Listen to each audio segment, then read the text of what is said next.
Welcome back, brothers, to a special interview here on the O'Shea Duke Jackson channel. I know that it is very early for a lot of you guys out there in America, especially on the West Coast. It might be 3:30 in the morning, and in the New York area and Philadelphia, places like that, 6:30 in the morning. But we have a very, very, very special guest today, brothers. And I will preface it by talking about this camera that I bought, the Canon M50. I was looking for some reviews on it. And lo and behold, there was a brother reviewing a camera. I said, what is it? Wait, a brother reviewing cameras? So I said, you know what, man, let me bring the brother on and ask him if we could do a collaboration. Brother's very highly intelligent. He's very skilled, and he has some things to share with you today. And that is the media Hammock. And the person who owns that company is Michael Turner. And today we're talking about how to get into the film production and photography industry. We're going to talk about a little bit about his story as an African-American brother in this industry. So we want to welcome him. How you doing today, brother? I'm doing very well. Thank you so much for having me on your show. I really appreciate it, man. Very excited. No problem, man. And thanks for the great review videos to help me operate this camera, family. But Oh, let me ask you're you this, welcome. but tell us a little bit about yourself, about your channel, and those type of things. So just a little bit about me. I'm a family man. I actually have two children who are sleeping right now. I'm hoping that one of them doesn't barge in the room and disturb me like he normally does, which has been seen in some of my videos. And I mean, I used to be an IT professional. I did that for quite a few years. I mean, I went to school for that. I actually got a degree in computer science. Um, I won't tell you exactly when, so you guys can just think I'm good and young. And but it was a while ago. And I came out of school, and I, I I actually began as a car salesman, believe it or not. I didn't quickly go to computers. I started doing sales, and I was just like, man, I'm terrible at this. So then I was like, let me use my degree. So I got a job working for Atari, believe it or not, in Manhattan, and I was there for a little over a year. And actually, it was a pretty good job. I actually wound up getting laid off. My whole department did, but um, and then I just kept doing IT. I did IT for like another 8 years with various companies. Um, and I never really felt like I fit in. It Mhm. was never really my thing. And even in school, believe it or not, I never really felt like this was it. But I didn't have the guidance. I didn't really know what else there was. And I was just one of those young kids. Like I think a lot of young kids are the same way right now. Whatever you see in the media, whatever's popping at that time, whether it's health, whether it's technology, and you don't really know what to do, you're just going to go toward that because that's what everybody's talking about. It's like, all right, well, technology was booming when I was, and it still is, but it was really just like coming into its own at the time. Like it was really developing, the internet is surging and people's websites and all this stuff was just like kind of, it was just starting. Mhm. And I was like, let me jump into that. And I was just like, man, this ain't right. But what I did remember was when I was in college, and this was what college was good for me, was that I took some electives and I took a television course, I took a playwriting course, and I took an acting course. And I loved all three of those the most. And that always stuck with me. I was like, well, I really enjoyed anything that revolved around video production, filmmaking. It was just fun. So a few years back, about 5 years ago, I decided, you know what, I'm not going to do this IT thing anymore. I'm just going to stop cold. And I went back to like a vocational school in my area and learned video production. And ever since then, I've just been doing my own thing, just kind of getting jobs here and there, weddings, seminars, doing my own little short films, working on other people's video productions and film productions, and that's it. So I've just been kind of freelancing ever since. Let me ask you this and shout out to my brother, Mr. Grandeur, the $2 super chat. Morning Pill is back. Thank you so much, brother. Let me ask you this. You're in the tech industry for so long, Mhm. 8 years. That's interesting that you were selling cars after coming out with a computer science degree. Uh, Yeah, go figure. I have a biology degree, and I sold cell phones kind of right after Right. that. So I kind of have a similar experience. But let me ask you this: how hard was it for you to make up your mind to jump from the IT industry, Mhm. and then like, wow, you have to go back to vocational school again? Yeah. How long did you think about that before you actually did it? Oh man. How long did it take me to figure that out? Okay, so altogether I worked in the industry for like I think it was nine, let's just say 10 years. If you round it up. I worked in the industry for 10 years and it took me about 10 years to figure to make that decision. Like from the jump, I felt like this was wrong. And I kept thinking about film. And I even auditioned for because I used to live in Manhattan, not Manhattan, excuse me. I lived in the Bronx. So Okay. I was close to Manhattan. So I was close to where they film everything, a lot of TV shows and movies. So I was auditioning for stuff right out of college, and I was an extra on a few things, but I never really got any big roles or anything. So it was always in the back of my head, always. So, you know, I just never took the leap and said, this is just what I'm gonna do. I was always just kind of like dipping my toe in the water a little bit, but I just never really took the full leap. So it took me about, 9, 10 years to finally just say, like, look, man, just dipping my toe in the water ain't working. I just need to just stop it cold and just switch over. And that's it. And that's just that's what works for me. Now, for other people, you may be able to just do a part-time and keep doing what you're doing. I mean, that might not might. I know that does work for other people. It just didn't work for me. So, Hmm. you know, Let me ask you this. So I don't know if you're married at the time that you decided mm, that. Were you? No, I know you have children. Were you in a relationship at the time that you decided to make the switch? yes, I was my wife and I at the time, I don't think we were, when I made the switch, I don't think we were married yet. We were engaged, but Hmm. we weren't married and we didn't have the kids yet either. So the kids make it a little trickier, but it it still gets done, You just got to schedule your time right. But, you know. What were some of the initial challenges when you made the switch that you started to face?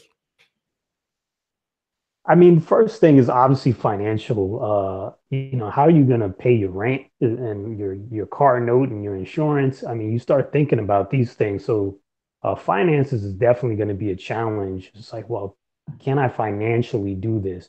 And luckily, I was blessed because, like I said, I'm with my fiance at the time, so I wasn't living alone. So I had someone to share the rent with, someone to share the bills with. So at least I didn't have to do it all on my own. But I had already saved, I had saved up for years. So I had enough of a cushion to kind of mess up for a few months if I needed to, or even Hmm. a full year. So that was scary. Um, so that was definitely one of the challenges. And then the other challenge is just like your own like your own psyche, like what's in your own head is you think you're gonna fail. Like so it's like, yeah, I'm gonna try this, but I'm gonna fail, and then I'm not gonna be able to go back to IT. Or, it's Hmm. gonna be hard to get back in, or uh, at the time I didn't even want to go back in. So it's just like if this doesn't work, what next? And that's scary because then you just don't know what's next. And it's like, well, am I going to start living on the streets? Is my fiance going to leave me because I she starts looking at me like I'm a loser? It's you just I think that's what it is. You get in your own head, and fear, I think, is the biggest thing that I think makes it hard to make that change. Let me also ask about the other challenges because I know the finances is one thing. What were Yeah. some of the other challenges that you can remember that you were facing when you were starting out, kind of doing this business? Uh, I think also just building your name, um, building a reputation, and there's a lot of competitors in the video space, the film production space now. Anybody can create videos. I mean, if you have a cell phone, you can create a video. So I think that's difficult. It's like, how do you differentiate yourself from everyone else? But I think that just comes from making a quality product and being professional with the clients that you do get. And initially the way I overcame that challenge of like just kind of building a reputation and stuff, you gotta you gotta do some things for free or like a super discounted rate just to get your foot in the door. And Mhm. so I did a lot of that initially. And to this day, I still do some of that. I don't do as much. I mean, most things are for pay, but I mean, the YouTube channel that I have is not for pay. I mean, I'm not making any money off of that right now, Mhm. except through maybe of some people click on the affiliate links and buy stuff, so I might get a little kickback. But I mean, when I say little, it's little.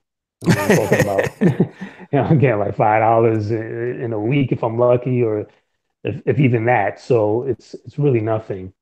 But I just do that because I just enjoy equipment. So I just like reviewing it. I like playing with it. It helps me in my professional work because some of the stuff that I'm reviewing, I use professionally. So if I know the ins and outs, when I'm shooting something, I'm quicker, I'm more efficient. I'm not figuring it out while I'm shooting for somebody trying to make money. I just know how to do it, and makes me a better videographer. But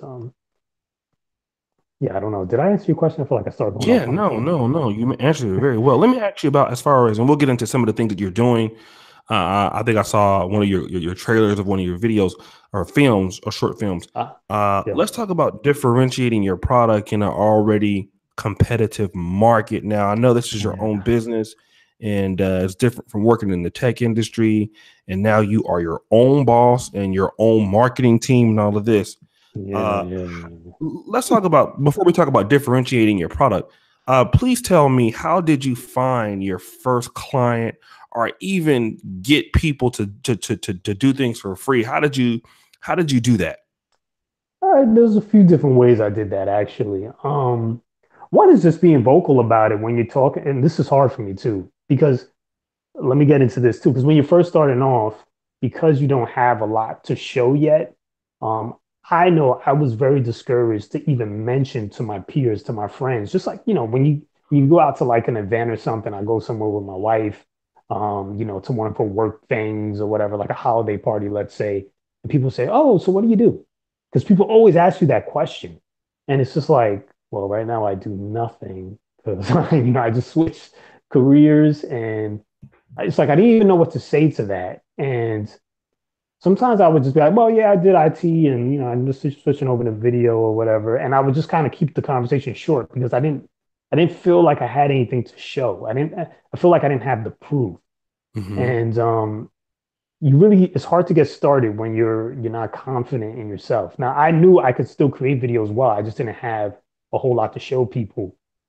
But anyway, eventually I kind of got over that, and that's one way to kind of get yourself out there is like anytime you're around people asking you what you do, you got to tell them. Say, yeah, yeah, I do this, and here's my website, or check out my YouTube channel, check out this. Oh, I made a film. Go ahead and watch it. Yeah, it was in a festival, like whatever, because then you'll get some clients because then now people know what you do. So it's just one, you just got to be vocal to people in conversation, but two, I think one of the earlier projects that I did is I shot a wedding for a friend. It was actually the couple that introduced me and my wife. They got married after us, and I was like, hey, can I shoot your wedding? I'll do it for free. And almost as just a gift. That was my wedding gift to them. And that was the first wedding that I did. It came out well. And then after that, I went to a wedding company. Now I had that video to show this guy. And I said, this is what I did. I know you're looking for a videographer. Can I get in on your team? And he hired me. And I worked with him for 2 years, shooting and editing. So Hmm. now I had that free video, and off of that free video, I got paid work. He paid me to shoot, he paid me to edit, and I got a ton of experience just in the business through this man. And I still shoot for him every now and then, but now I do more of my own clients, but I still work with him, and I got a lot of experience to that. And I also joined an organization of a film network in my area where every month a group of filmmakers meet and just kind of show their work. Sometimes there's presenters that talk about filmmaking. You get to network with these people. Hmm. Um, Through that, I met people. Through that, I got paid work. I had one of the DPs for one of my films. I met through that organization. He shot my film for me. He did an excellent job. His name is Anthony Solomon. Um, So that's another way. It's like go to networking. If there's networking opportunities that deal with filmmaking in your area, you should try to jump on board and just attend those and meet people and network. Um, through the YouTube channel. The YouTube channel actually, I was able to get paid work through there. A guy saw my video, just like you saw my Really? Okay. video. Yep, it was for one of the JVC cameras. And he called me and he was like, "Hey, I saw you did this video about the JVC camera, and I realized you live in New York and you live right in my area." He was like, "I need someone to shoot for me." And he's like, "I have this camera. I don't know how to use it." He said, "But I know you know how to use it because you made a video showing me how to do the thing I was looking for. So I would like to hire you." And he hired me and we worked a couple of times. Hmm. So I mean, there's just so many ways to get yourself out there, but I think if you do video, you need to put video out there. Okay. So put it on YouTube, put it on Vimeo, put it on Facebook, put it on Instagram. Let people know that that's what you do, and eventually they will start coming to you, not in like droves or anything, but uh, people will reach out and just be random.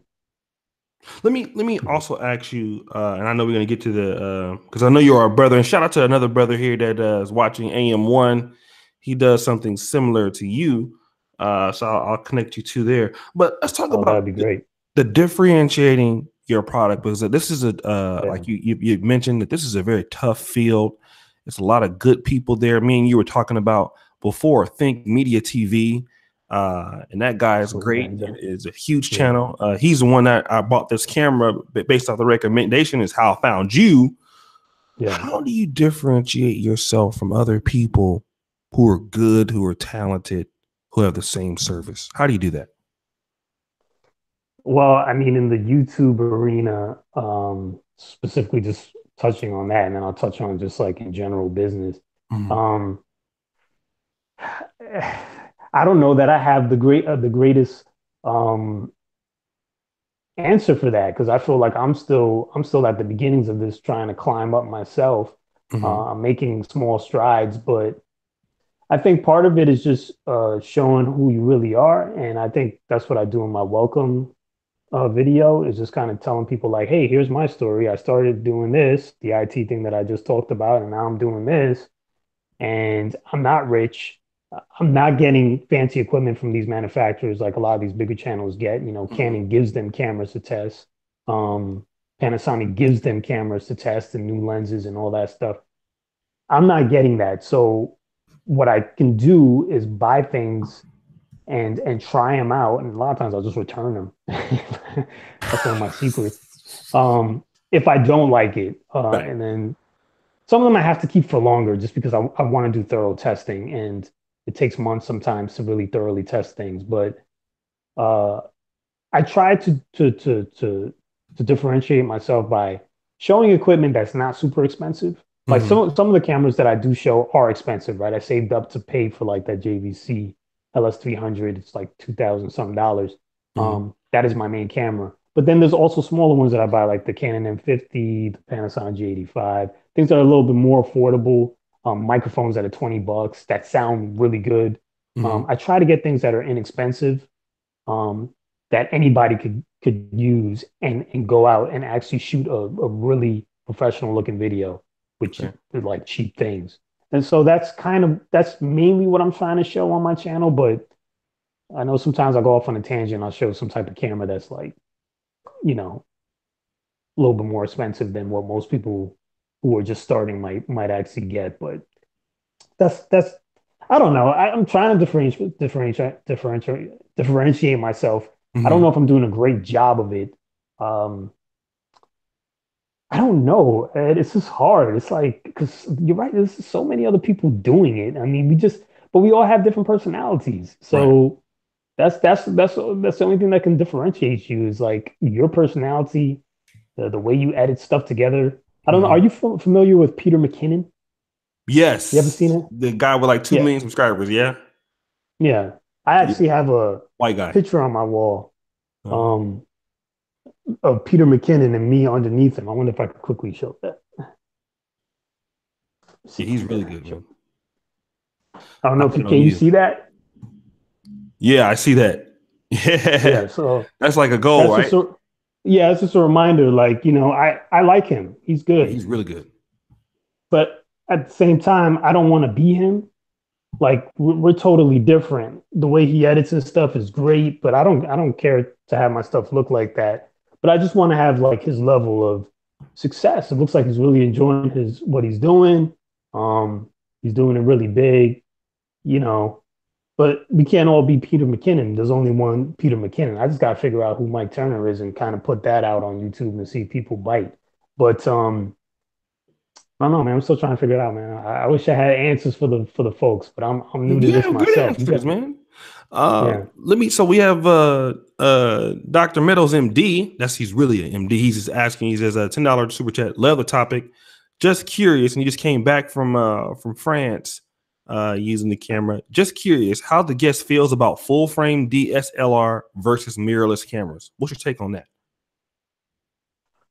Yeah, the whole full frame mirrorless thing. I mean, for me personally, it doesn't matter. Full frame is great. Obviously, when you put on a lens on a, like, let's say you put a 14 millimeter on a full frame as opposed to a 14 millimeter on like a Panasonic GH5, you're going to have a way wider field of view. I mean, it's giving you that and it gives you a more shallow depth of field as well. So, like, when you want to have that really blurry background and stuff, full frame is better for that. It's typically better in low light as well. They're making so many advances with these cameras that like the GH5 is also very good in low light. It might not have a super wide uh, frame of view or whatever, but you just buy a wider lens. So instead of Mhm. buying a 14, you buy a 7 millimeter and you get the same wideness. So there's ways around that. So personally, it really depends on what you're trying to do, but I feel like full frame might be better if you're really a photographer, like a still photographer more than a videographer. Because even the professional video cameras are not full frame. They're actually Super 35, which is actually a little smaller, which is more like a Canon 80D side sensor. Um, so really, it doesn't matter. It doesn't matter. It really doesn't. Just find a camera that has the features that you like. Like for me, I need something with a flip screen because I do a lot of vlogging. So it needs to flip out and flip toward me so I can see myself. It needs to have good autofocus when I'm doing vlogging because I shoot alone, so there's nobody behind the camera to get my focus. Can you still hear me? I feel Yeah, like yeah, I weird. can hear Uh, I saw weird things popping up on my screen. Okay. Um, you. so yeah, I mean that's my thing. Like look for something within your budget that is going to provide you the features that you need and that's it. And don't be afraid. Like, see, this was the thing that I used to make a mistake about. I used to buy everything used, which is I still buy a lot of used stuff. But the thing with used is once you buy used, you can't return it. So what I would do is buy whatever camera you're thinking, buy it new, try it out. If you like it, keep it. If it's within your budget, if you know you can get it used for like $500 less or something, return it and then buy it used. After that, to save the money. I don't know. That's what I would do. Just try it out. You never know. Oh, sorry. You're never gonna know until you just try it. So just try it out. Okay, I let just me do I this. just Shout out to almost Wayman kicked over my Brown. camera. Tuning in from Buffalo. Great way to start the day. Shout out to you, brother. Let's talk about this, right? Because you're now into, I know you do photography also. We'll talk about that a little bit later. Mhm. But you're into film production. So are you also, let's talk about what kind of films do you shoot? Mhm. And a person might want to know, how are they going to get into this particular industry? Do you write your own scripts and stuff like that? Let's talk about that. And that's a totally Sure. different animal. Go ahead and weigh in on that if you can. So totally different animal. So film production, yes, I do write my own stuff. I have a couple of films that I did. They're on my YouTube channel. One's called Lock 7. The other one's called Undesired Effects, which is a little newer. I wrote both of those, produced both of those, um, directed both of those. The second one, Undesired Effects, I did not shoot. Like I said, I had another gentleman shoot that, but the first one I actually shot that one. I did a lot of everything for that one, um, except all the acting. Obviously, I had a nice team of actors to help with that production, um, and that is a different animal. Those were like no budget films. There was really no money involved in that. I used all my own equipment. The actors were not paid, uh, which I really want to. The reason I haven't done a third film yet of my own is because I really don't like not paying people. Mhm. So until I'm able to fund these a little bit better, I don't know the next time I'm gonna make a short film. I really want to pay people because I don't like doing things for free. So I hate asking people to keep doing things for free because I just think that's kind of hypocritical. So um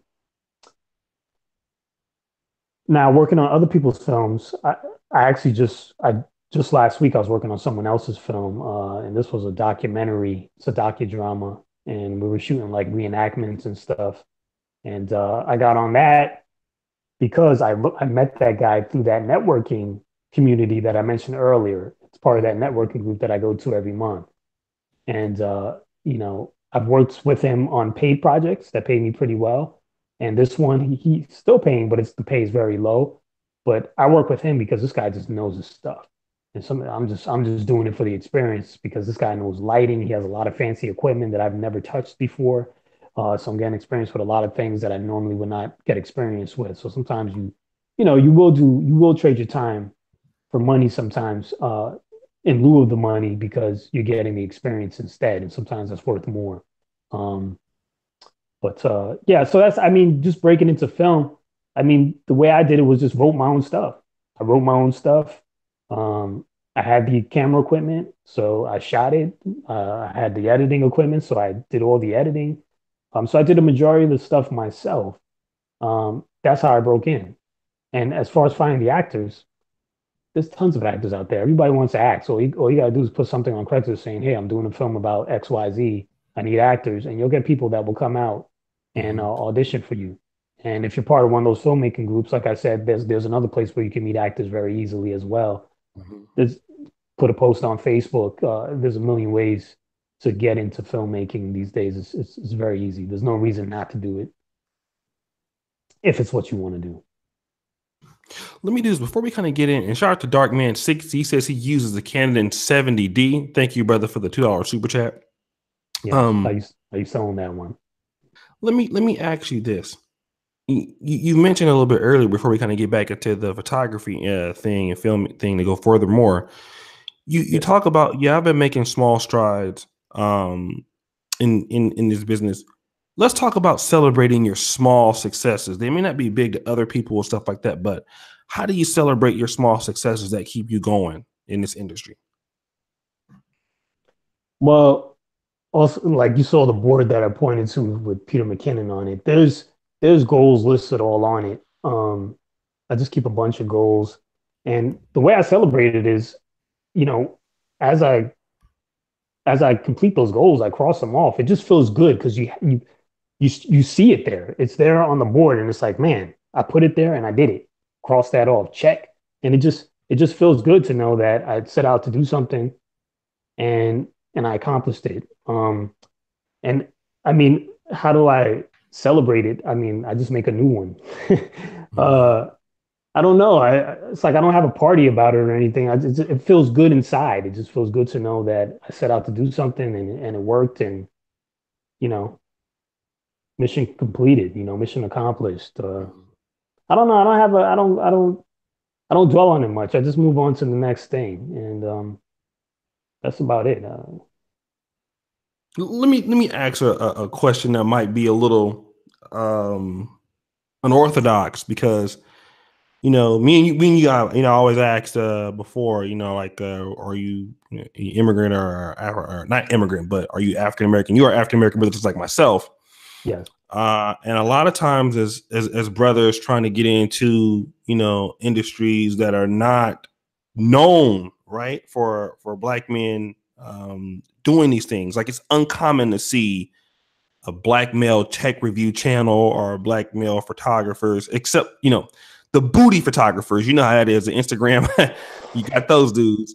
But do you think that you've experienced some external difficulty for the fact that you are an African American brother in this industry? Do you think that people have kind of misjudged you in certain ways and in certain times? And do you have any advice for any other black men that would might be coming in this particular field with that respect? Uh, honestly, let me think. I don't feel like I've been misjudged really. I mean, at least not that I can tell. I mean, I have experienced some awkward situations, but uh but I don't feel like it's hindered me. I feel Okay. like a lot of people in my area are Caucasian. So I work with a lot of white people, and I feel like they all give me a fair shake. They respect my work. They've given me opportunities. I've given them opportunities. So I don't necessarily feel that way. It hasn't hit me like that. I feel like there's a little less opportunity sometimes if because I also act a little bit, but I don't act as much anymore because I've just been so focused on doing things behind the camera. But I Hmm. will get back into more acting eventually. But I feel like there's less opportunity on other people's productions because they typically are not looking for African Americans in their roles. I Hmm. do see that. And this just happened. Like the film that I was just working on, this little docudrama that I just mentioned. It's been a lot of fun and stuff, but the cast for all the reenactments, they're all white because it's just a story. It's a story back in the early 1900s about a woman that was murdered, and the area where she was murdered in is it's a white area, so you're not going to see any black people in this film. And the funny thing was, as we were working on set, I'm doing all the gripping, I'm doing all the lights and stuff, and just running and carrying things around, and doing all this stuff, setting up all these things. And one of the other grips, a younger white male, very talented young man, they needed an extra person to fill one of the roles because they didn't have enough people. And they were like, "Hey, can you do it?" And then so he did it. He did an excellent job, and I felt a little sad because I was like, "Damn, I would have loved to, been in this too, but I can't because there's no black roles. And I know if there were, they would have asked me, but there just wasn't. And I'm like, I'm gonna encounter this a lot. This is just how it's gonna be, because sometimes it's just not the roles are just not there. Hmm. So it is what it is. So it made me feel a little. I wasn't upset or anything. I was just like a little saddened by it because I'm like, man, I would have loved to have done a little acting too, but I can't. So With that being said, let me ask you this: as African Americans who have had a lot of success in the film industry, who have had a lot of success, stuff like that, do you think that we do not create opportunities for our own people, up and coming talent like yourself, so that we can pull our people into more of these industries? Like, for example, I don't know if you've heard of this industry called Nollywood. Have you heard about that? yeah, I've heard Hollywood. Have Yeah. you watched any of their films and stuff?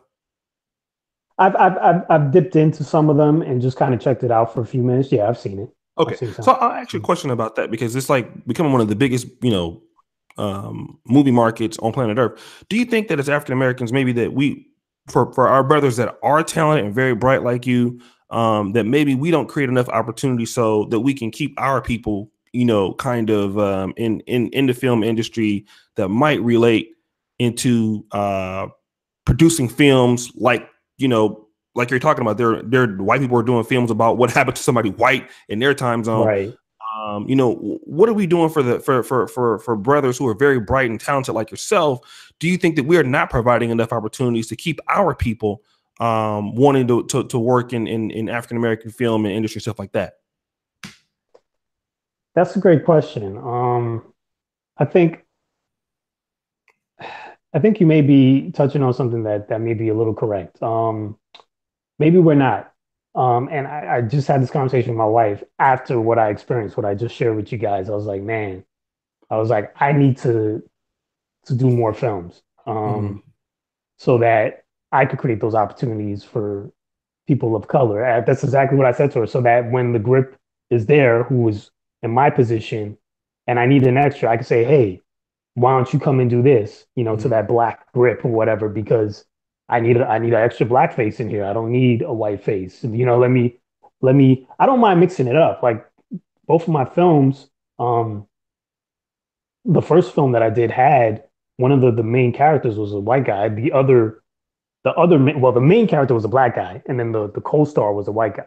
Um, and then the rest of the cast was there was a lot of black people in there. So I tried to make it so that it was an opportunity for black people in the community. And then the second film was really just me on screen the whole time. So there was an opportunity, or that all you saw was my face the majority of the movie. So um, I think you're right, though. I think we do need to create more opportunities for each other. But I just it's hard for me to really say that for sure because in my experience from where I live, every time I'm working on a film or every time I'm in my film networking group or whatever, when I really think about it, I think I'm like one of the only black people in the room. Mm-hmm. Out of like, maybe the 40 or so people that attend every week, there's really not a lot of black people there. Well, there is one other black guy there that's always there. So it might be like four of us in the room Okay. out of like 40 people, like 10%. So I'm just trying to like, there's not that much opportunity because there's not that many of us in the room. You know Mm-hmm. what I'm saying? So maybe there just needs to be more of us in the room. Maybe some more people need to attend. Maybe some more people need to step up and make films. But I don't think everybody wants to be a filmmaker either. So it's very hard. It's hard to say. Yes, you're gonna see less black films because there's just less black people in Mm-hmm. America. So you know what I mean? I don't Yeah, I know. get what you're saying. I get what you're saying. Let me You do this. know?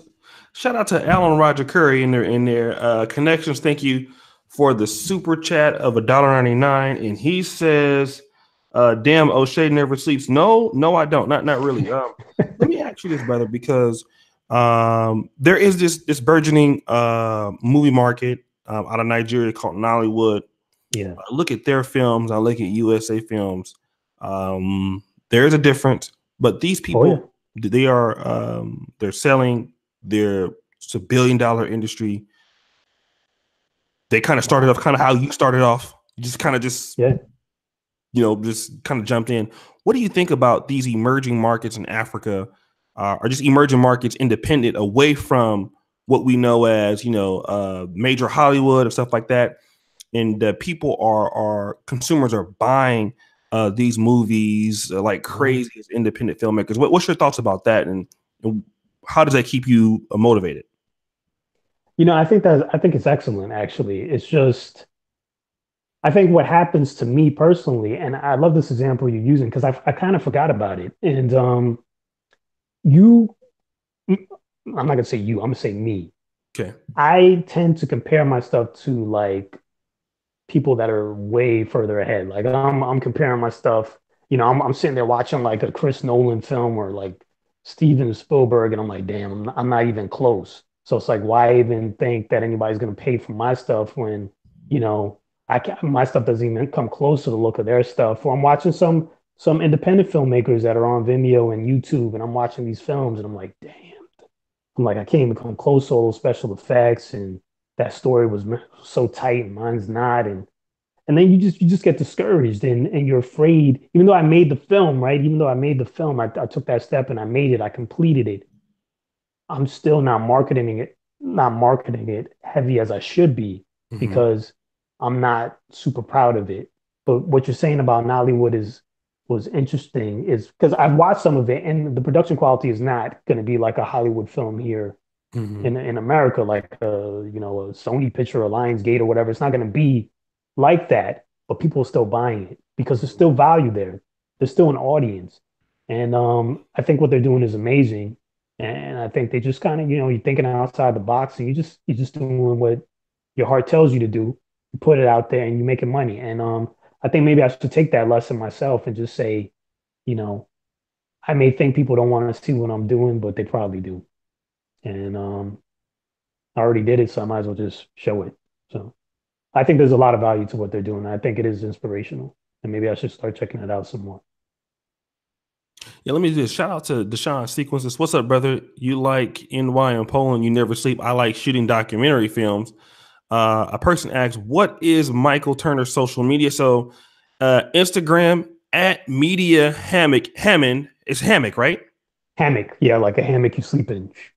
I'll put it in the description because that's how we started communicating. Actually, we would have probably done it earlier, but I don't really check Instagram so much. But do me a Yeah. favor. I need everybody to converge on to this YouTube channel of his. Uh, Let me do this. Want you guys to go subscribe to his channel, right? He has 679, so you got about 7 subscribers, but that's definitely not good enough for the crowd we have right now. I know we only have 55 people watching because it's real early in the morning. But do me a Yes, favor, really. brothers. Everybody go down here.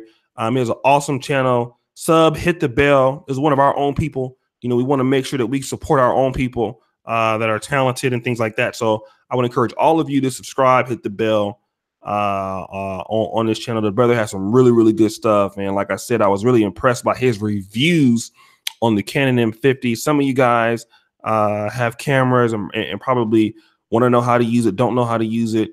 And I would prefer that you go to our brother here and do this. Let me kind of talk here. I won't keep you too long. I know. And today is his birthday. I don't know if he minds me saying that, but I'm Oh sorry. yeah, yeah, yeah, yeah, Happy yeah. birthday to the brother, right? He just turned Thank you. 22. Okay. Yes, 22 years old. Yes, yes, So man. happy birthday. Feels Doing the video great. on his birthday. All right. Let's talk about the photography thing, because film is one thing, photography is another. Okay, what's so much different besides obviously shooting the film and shooting videos? What challenges presented in photography that are not necessarily in film?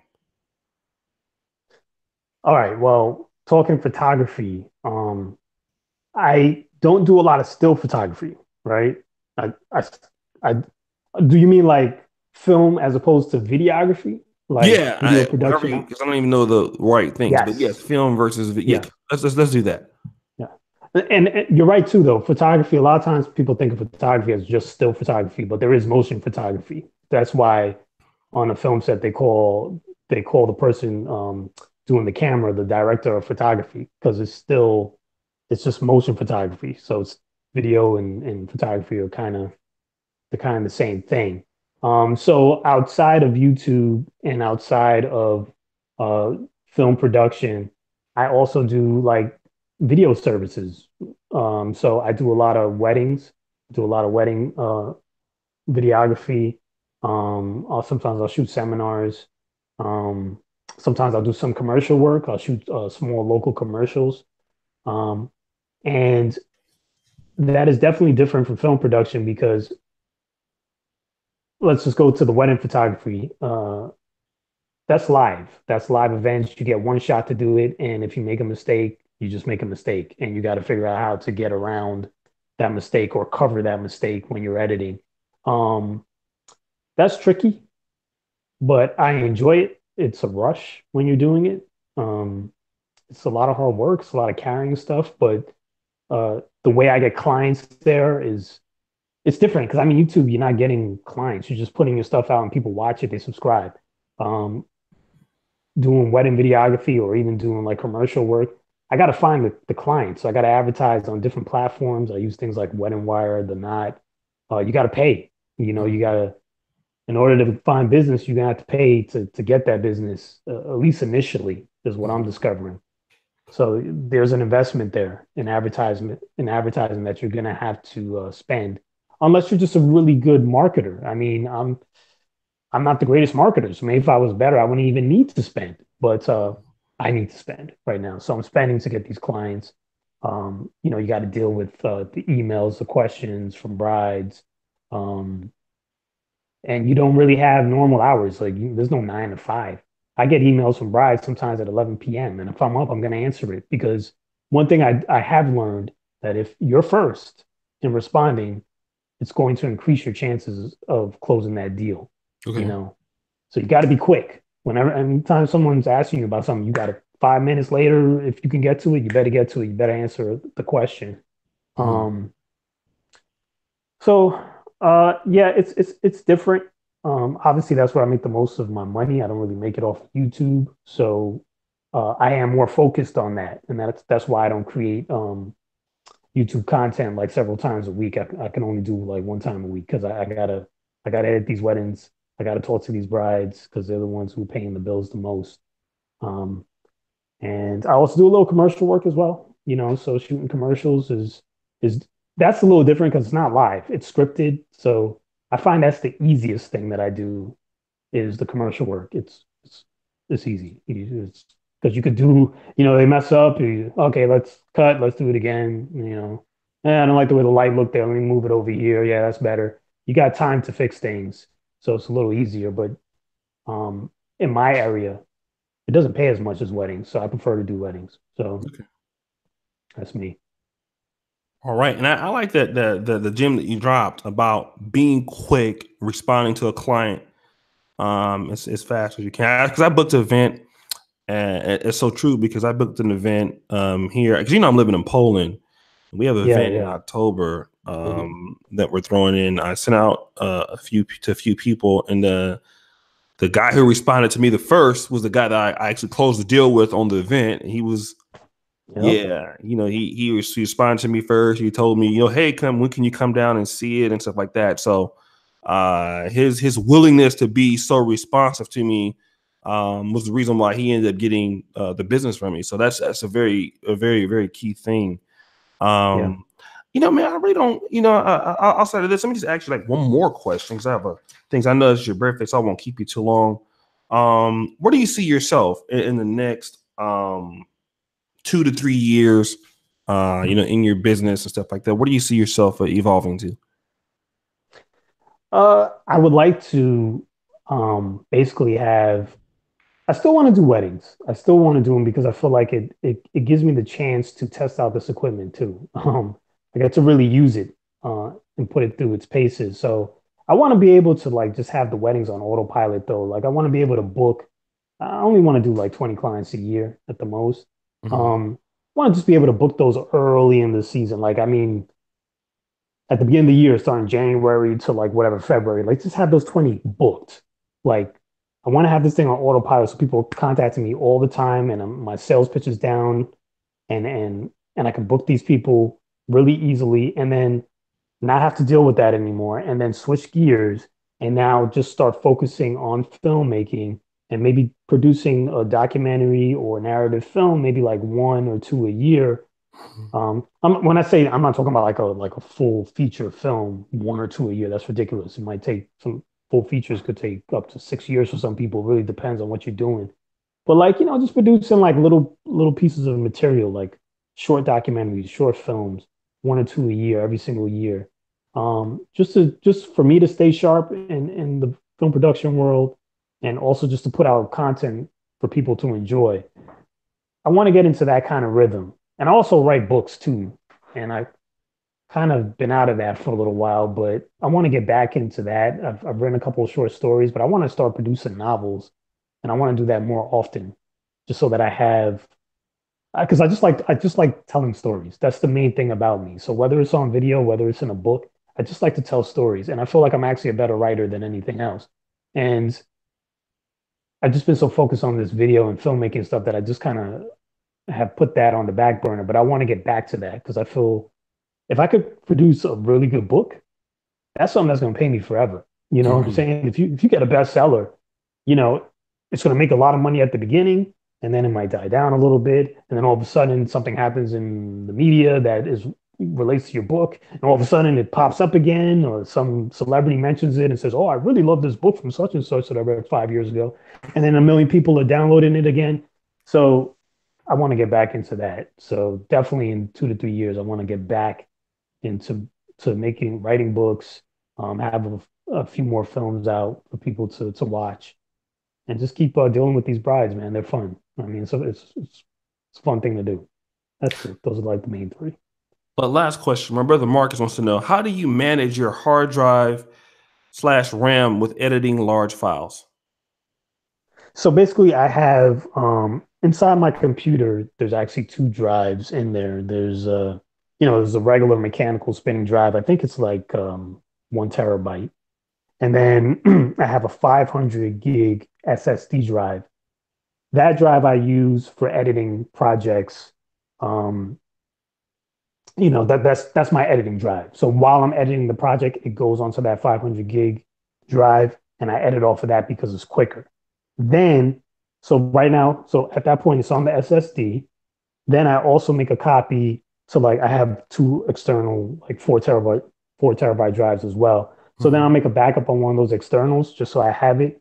And then there's also another internal hard drive that I mentioned earlier, but I really don't use that as much. That's really just for my personal family stuff. Um, and that's how I manage it. Just make sure you always have two backups of everything. You got, keep one internal on the computer and then keep one external. So if anything happens to your drive inside the computer, you have a backup. And a lot of other people also back up to like a cloud, which I haven't started doing yet, but I might start doing that as well because God forbid if the house burned down, all the drives are going to be done. And if I just shot a wedding the day before and I just lost all that footage, I'll be in trouble. So you might also want to look into doing cloud backups as well. I got to start Mhm. looking into that myself. Okay, okay. Good, no, Yeah. good responses. I really wasn't understanding some of the things, but guys, I it's you know what, these kind of shows like this, it's always people who like share certain interests that like guys who watch my videos all the time. I didn't know like a lot of these guys like had cameras or interested. I'm looking at the chat as it's going right now, and it's just amazing to see how many brothers are actually interested in film production or photography or cameras and stuff like that. I had no Yeah. idea what some of these guys right now because as we're talking live, the chat's moving live too. So, Hmm. so man, I really appreciate you coming on, man. I apologize about not being so Instagram savvy, but It's, when I saw one of our I'm, brothers, man, that was doing tech reviews, and I'm really big on seeing our people, especially the brothers, because we don't really have a lot of help when it comes to YouTube and when it comes to yeah, knowing that we actually have communities of our own people that we could reach out to and possibly do business with. So I had to reach out to you, brother, and bring you I on to the appreciate show. that. I really Yes, do, man. You don't know. Like, I really appreciate this. This has been great. And just a quick question for you before you sure, sure. go. How did you how did you wind up in Poland of all places? I'm just curious. I know you said you're going to school there. Is that why you went to Poland specifically for the school or I ask myself that every day. How the hell did I end up here? I mean,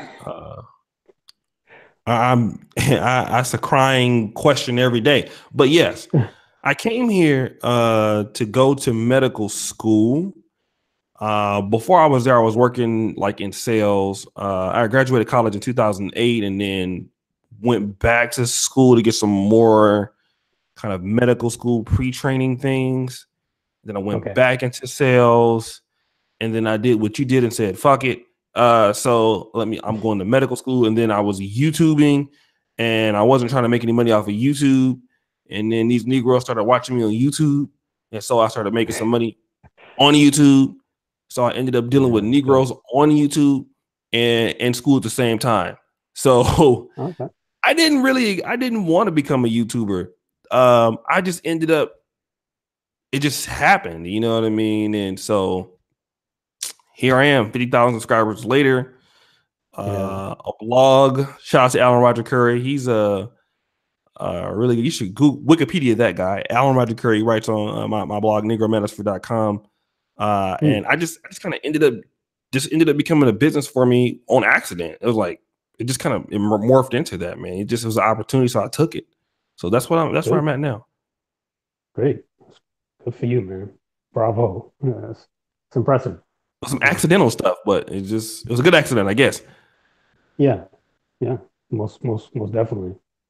Yeah, so all right, brother. Well, anyways, I know I've had you a little bit too, much longer. You wasn't even expecting to do the interview today, but you did a really wonderful job, man. I think everybody that watched you, you did a all a yeoman's job today. Enjoy your birthday, and Thank you. obviously, if Thank you you. ever want to come back, just let me know. You know how I am on Oh, for Instagram. sure. I take about 35 years just trying to spawn back. But any last things you want to say, brother?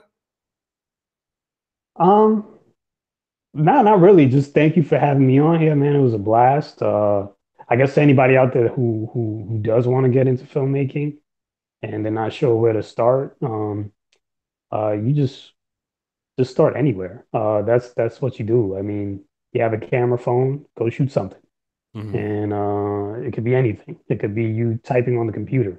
Um, you just don't overthink it, but just start practicing. Just that's it. I mean, get a friend and just make a quick little 2 minute video and put it on YouTube, or don't put it on YouTube. Just make it for yourself. Whatever, just get out there and learn. That's all. All right. So again, brother, thank you. Thanks again for coming and enjoying your birthday. Just like I said, get in contact with me, man, and we can do it again. All right, great. Thank you, man. Peace Most out. most definitely.